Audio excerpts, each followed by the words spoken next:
اور جب غار ثور کے قریب پہنچتے ہیں عرض کرتے ہیں کملی والے پیغمبر آپ یہاں تشریف رکھیں، میں غار کے اندر جاتا ہوں، پہلے اسے صاف کرتا ہوں تاکہ اگر اس میں کوئی موذی جانور ہو مجھے تکلیف پہنچ جائے آپ محفوظ رہے۔ ہائے ہائے، ہم تو کہتے ہیں نا قائد تم قدم بڑھاؤ ہم جا رہے ہیں گھر کو، ہیں جی، ہوتا ہے ایسے؟ یہ نہیں ہوتا۔ کملی والے پیغمبر سے عرض کر رہے ہیں آپ یہاں تشریف رکھیں، آگے جو مشکل گھڑی ہے میں آگے جاتا ہوں۔ اور جب جا رہے تھے وہ بھی منظر عجیب ہے، کبھی آگے کبھی پیچھے، کبھی دائیں کبھی بائیں۔ حضور پوچھتے ہیں ابو بکر یہ کیا بات ہے، کبھی آگے آ جاتے ہو کبھی پیچھے، کبھی دائیں کبھی بائیں۔ عرض کیا کملی والے پیغمبر پیچھے چلتا ہوں، دل میں یہ بات آتی ہے کہیں دشمن آگے چھپ کر نہ بیٹھا ہو، اس لیے بھاگ کے آگے آ جاتا ہوں، میں شہید ہو جاؤں آپ محفوظ رہیں۔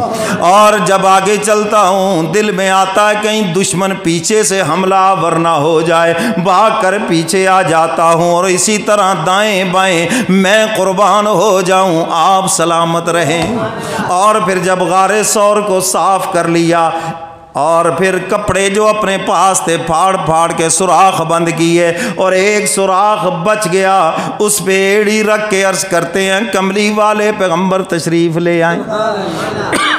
کہہ دو سبحان اللہ۔ حضور علیہ الصلوۃ والسلام غار ثور میں تشریف لاتے ہیں اور میرے محبوب فرماتے ہیں ابو بکر آرام کرنے کو جی چاہتا ہے۔ شاعر نے اسی منظر کو بیان کیا ہے، عرض کرتے ہیں کملی والے پیغمبر گود حاضر ہے۔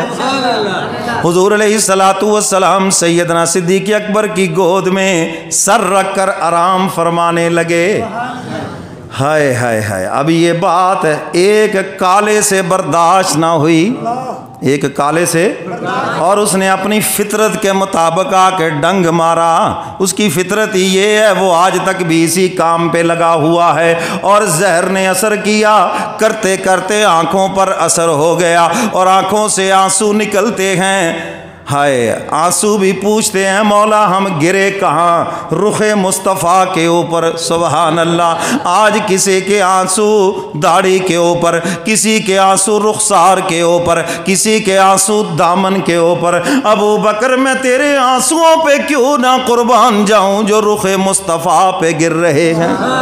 حضور بیدار ہوئے، ابو بکر کیا بات ہے کیوں روتے ہو؟ عرض کیا کملی والے پیغمبر کسی موذی جانور نے ڈسا ہے، زہر نے اثر کیا اس لیے آنکھوں سے آنسو آ گئے۔ حضور علیہ الصلوۃ والسلام نے فرمایا کہاں ڈسا؟ ایڑی کے اوپر۔ فرمایا سامنے کرو۔ میرے کملی والے پیغمبر نے اپنا لعاب دہن شہادت والی انگلی کو لگایا، جس کے ایک اشارے سے چاند دو ٹکڑے ہو کے قدموں میں آ گیا۔